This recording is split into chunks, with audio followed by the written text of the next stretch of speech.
அம்மா இப்படி சொல்லக்கூடாது. நேவி எங்க இருக்கு? ப்ளூ எங்க இருக்கு? ப்ளூ ப்ளூ ப்ளூ ப்ளூ எடு. எல்லாம் எடுக்கணும். எல்லாம் எடுத்து வைக்க. ஏய் ப்ளூ எங்கே வைக்கணும்? ப்ளூ எங்கே வைக்கணும்? நேருக்கு நேர் கலர். ஓகே. இப்போ ரெட்டு. ஒயிட்டு எடு. ரெட்டை வை.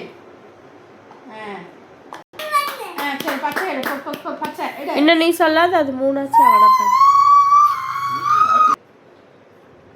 White white white. வெள்ளை எது? வெள்ளை ஒயிட் எதுடா? ஊசையா தெரிஞ்சு நடிக்கிறான். வெள்ளை வெள்ளை அது எல்லோ. வெள்ளை எது? பச்சை எது? ஒயிட். பச்சை எது? எடு. வெய்ய. இப்போ பிங்க் எடு. பிங்க் பிங்க் எடு. பிங்க் எது? நெக்கிருக்கு பையா. செட் ஆகுது. வேற எது? ரெண்டு கலர் மாறாம இருக்குது. ரெண்டு கலர் மாத்தி வை. இது இது இது வை. அதுதான் பாரு. ஓகே. கிளாக் பண்ணு.